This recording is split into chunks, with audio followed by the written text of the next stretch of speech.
Great. And there's little Corey. Thanks, Will, for another fine thrill with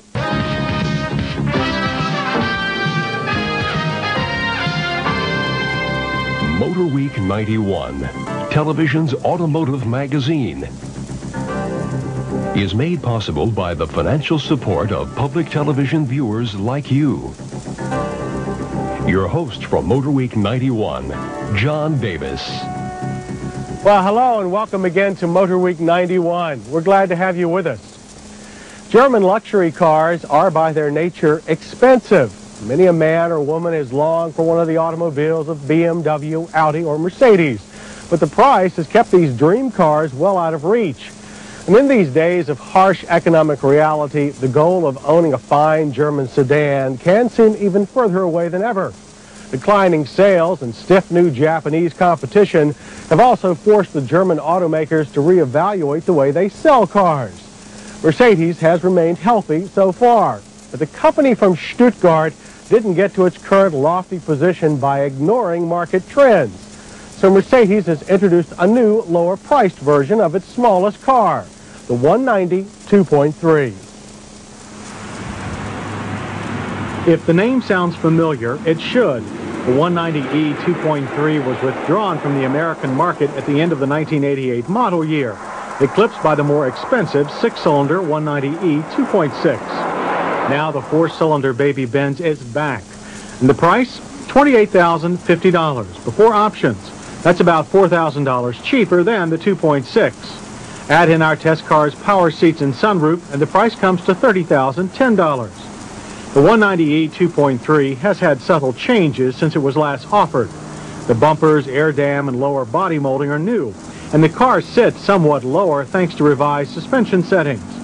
Despite the updates, the body's flat surfaces and sharp edges show the car to be what it is, an aging design.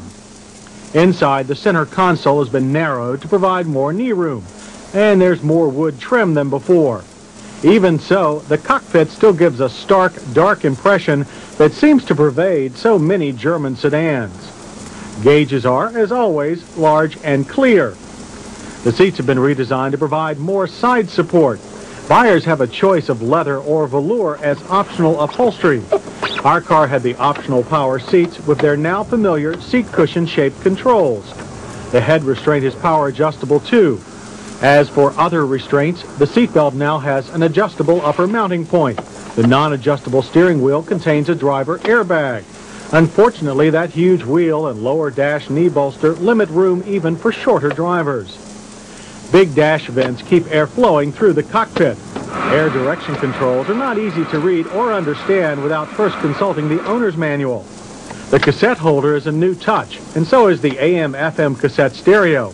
We prefer this simple Alpine receiver to the pretentious Becker unit that Mercedes-Benz puts in its more expensive models. Deep door pockets provide storage room, and since there's no passenger side airbag, the glove box remains full size. But the back seat can be kind of tight for full-sized people. Though the front seats have been redesigned to provide more rear knee room, there's still less room here than we'd like. And the same comment goes for the trunk. There's only 11.7 cubic feet of cargo room here, slightly less room than in a Honda Civic sedan. The heart of the 190E 2.3 is this single overhead cam four-cylinder engine. It is essentially the same engine that powered the car when it was last sold here in '88. Horsepower is still rated at 130. While not as sophisticated as some of the new 16-valve engines from other manufacturers, this one is very quiet and smooth for a four-cylinder. EPA mileage ratings for this engine with manual transmission are 20 city, 28 highway. Our number was 24 miles per gallon. And in our test, the 2.3-liter pushed the 190E to 60 miles per hour in 9.6 seconds. The quarter mile took 17.3 seconds and ended at 81 miles per hour. Acceleration was smooth, but the clutch in our test car seemed to release very late in the pedal travel. Shifter throws are long, so driving the 190E hard takes a special technique. But driving on the highway is easy, and it's one of the most satisfying things you can do in this car. The body structure has a solid feel that few sedans of its size can approach. The ride is also smooth without being bouncy or feeling uncontrolled. Considering that soft ride quality, we were very surprised by the 190E's handling.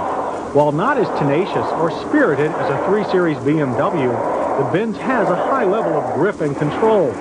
While the steering is slow, the wheel is not numbed by excessive amounts of front tire scrub. Mild front-end plow is kept in check by a rear end that drifts out to keep you heading in the direction you've originally steered. Brakes, too, are exceptional.